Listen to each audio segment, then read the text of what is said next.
Canadian തെരഞ്ഞെടുപ്പിൽ ഖാലിസ്ഥാൻവാദിയായ ജഗ്മീത് സിംഗ് നേതൃത്വം നൽകുന്ന ന്യൂ ഡെമോക്രാറ്റിക് പാർട്ടിക്ക് വൻ തിരിച്ചടി. ജഗ്മീത് സിംഗും തെരഞ്ഞെടുപ്പിൽ പരാജയപ്പെട്ടു. തോൽവിക്ക് പിന്നാലെ പാർട്ടി നേതൃസ്ഥാനവും ഒഴിഞ്ഞു. 165 സീറ്റുകളിലാണ് ലിബറൽ പാർട്ടി കൃത്യമായ മുൻതൂക്കം നേടിയിരിക്കുന്നത്. ഭൂരിപക്ഷത്തിന് 172 സീറ്റുകൾ വേണം. ചെറു പാർട്ടികളുടെ പിന്തുണയോടെ മാർക്ക് കാർണി സർക്കാർ രൂപീകരിക്കുമെന്ന് ഉറപ്പായി. പ്രധാനമന്ത്രി നരേന്ദ്രമോദി ഉൾപ്പെടെയുള്ളവർ മാർക്ക് കാർണിയെ അഭിനന്ദിച്ചു. വിവരങ്ങളുമായി ഇന്റർനാഷണൽ ഡെസ്കിൽ നിന്നും ഐസൻ ജോസ് ചേരുകയാണ്. മാർക്ക് കാർണിക്ക് വലിയ അഭിനന്ദനമാണ് ലോക രാഷ്ട്രത്തലവന്മാരിൽ നിന്നും ഉണ്ടായിക്കൊണ്ടിരിക്കുന്നത്. പ്രധാനമന്ത്രിയടക്കം അഭിനന്ദിക്കുന്ന ഒരു സാഹചര്യം ഉണ്ട്. ഇതിൽ ഏറ്റവും പ്രധാനം എന്ന് പറയുന്നത് ഖാലിസ്ഥാൻ അനുകൂല പാർട്ടിക്കുണ്ടായ വൻ തിരിച്ചടിയാണ്. എങ്ങനെയാണ് NDPയുടെ ഈ ഒരു പതനത്തെ നമുക്ക് വിലയിരുത്തേണ്ടത്?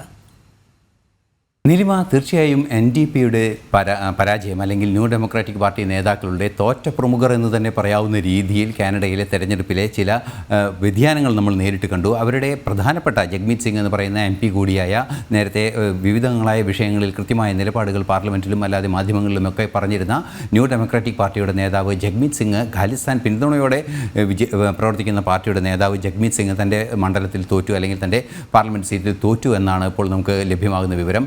ഏറ്റവും സുപ്രധാനമായ ഘടകം ആ പരാജയം തന്നെയാണ്. ഖാലിസ്ഥാൻവാദികൾ കാനഡയിൽ നടത്തുന്ന അതിക്രമങ്ങളുടെ സ്വഭാവം, അല്ലെങ്കിൽ ഖാലിസ്ഥാൻവാദികൾ ഭരണത്തിൻ്റെ പിന്തുണ, അല്ലെങ്കിൽ നേരത്തെ ജസ്റ്റിൻ ട്രൂഡോയ്ക്ക് പിന്തുണ നൽകിയിരുന്നു എന്ന ഒരു യാഥാർത്ഥ്യമുള്ളതിൻ്റെ പശ്ചാത്തലത്തിൽ വലിയ രീതിയിലുള്ള നിലപാടുകളും ഭീകരമായ നിലപാടുകൾ സ്വീകരിക്കുന്ന ഒരു സാഹചര്യമുണ്ടായിരുന്നു. ഭാരതത്തിനെതിരെ, ഭാരതത്തിൻ്റെ നയതന്ത്ര പ്രതിനിധികൾക്കെതിരെ ആക്രമണം നടത്തുക, അത്തരത്തിലുള്ള ഒരു ഭരണത്തിൻ്റെ പിന്തുണ ഉണ്ട് എന്നൊരു ധാരണയിൽ നടത്തിക്കൊണ്ടിരുന്ന അതിക്രമങ്ങളെ കർശനമായി എതിർക്കുന്ന ഒരു നിലപാടാണ് കനേഡിയൻ ജനത ഏറ്റെടുത്തിരിക്കുന്നത്. അതുതന്നെയാണ് ഇപ്പോൾ നമുക്ക് നമ്മുടെ റിസൾട്ട് പരിശോധിക്കുമ്പോൾ കാണാൻ സാധിക്കുന്നത്. വൻതോതിൽ തിരിച്ചടി, 12% വോട്ട് ഷെയർ ഉണ്ടായിരുന്ന ന്യൂ ഡെമോക്രാറ്റിക് പാർട്ടി വൻതോതിൽ തിരിച്ചടി നേരിട്ടിരിക്കുകയാണ്. വൻതോതിൽ തകർച്ച നേരിട്ടിരിക്കുന്നു വോട്ട് ശതമാനത്തിലും.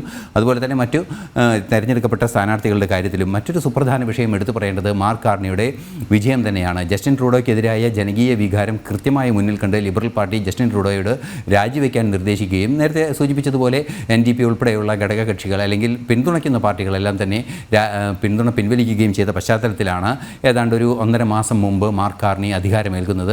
പാർട്ടിയുടെ, ലിബറൽ പാർട്ടിയുടെ നേതൃത്വത്തിലും അതുപോലെ തന്നെ പ്രധാനമന്ത്രി സ്ഥാനവും ഏറ്റെടുക്കുന്നത്.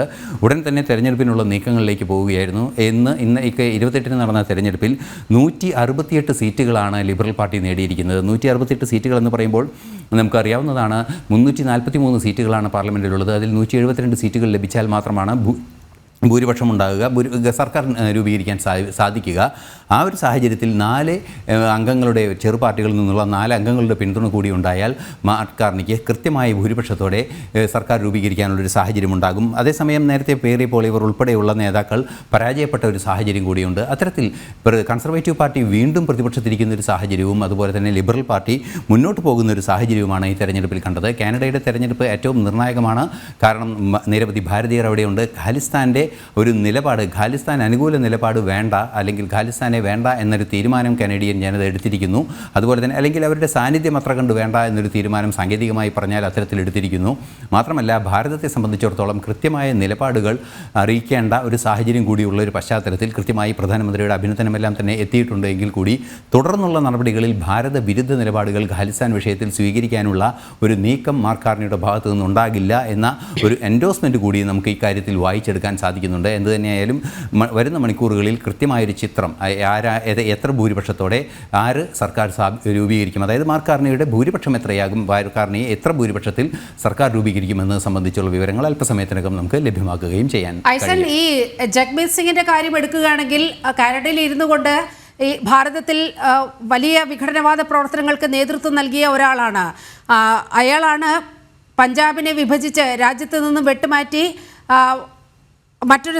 മറ്റൊരു രാജ്യം തന്നെ രൂപീകരിക്കണം എന്നുള്ള രീതിയിലൊക്കെ വലിയ പ്രസ്താവനകൾ നടത്തിയത്. ഇപ്പോൾ നോക്കൂ, ആ തെരഞ്ഞെടുപ്പിൽ ഇയാൾ തോറ്റുവെന്ന് മാത്രമല്ല, 3ാം സ്ഥാനത്തേക്ക് പിന്തള്ളപ്പെടുന്ന ഒരു സാഹചര്യം കൂടി ഉണ്ടായിരിക്കുകയാണ്. അതായത് സ്വന്തം അണികളിൽ നിന്ന് പോലും വളരെ കൃത്യമായി ഒരു വോട്ട് സമാഹരിക്കാൻ ജഗ്മീത് സിംഗിന് കഴിഞ്ഞില്ല എന്നതല്ലേ ഇത് വ്യക്തമാക്കുന്നത്?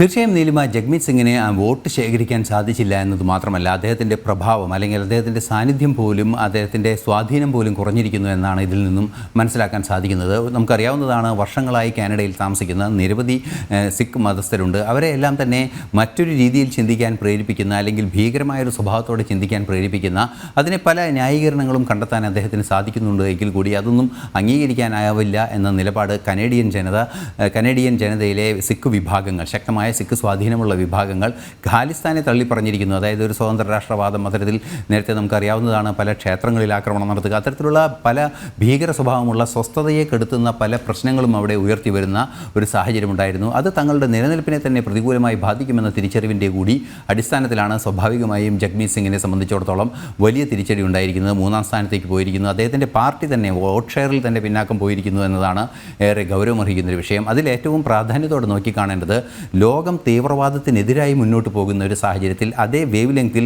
കനേഡിയൻ ജനതയും കനഡയിലെ സിഖ് വംശജരും ചിന്തിക്കുന്നു എന്നതിൻ്റെ ഏറ്റവും വലിയ തെളിവാണ്. നമുക്കറിയാവുന്നതാണ്, സിഖ് ഫോർ ജസ്റ്റിസ് പോലുള്ള സംഘടനകളൊക്കെ ഉണ്ട്. അത്തരത്തിലുള്ള സംഘടനകളെല്ലാം തന്നെ അവിടെ സജീവമായി പ്രവർത്തിക്കുന്നുണ്ട്. അവരുടെയൊക്കെ സ്വാധീനം കുറയുന്നു എന്നതിൻ്റെ മറ്റൊരു തെളിവ് കൂടിയാണിത്. തീർച്ചയായും വിഘടനവാദ വിരുദ്ധ നിലപാടുകൾക്ക് കിട്ടുന്ന ഒരു അംഗീകാരം കൂടിയായി കനേഡിയൻ തെരഞ്ഞെടുപ്പിനെ നമുക്ക് കാണാൻ സാധിക്കും. ഓക്കെ, ഐസനാണ് വിവരങ്ങൾ നൽകിയത്.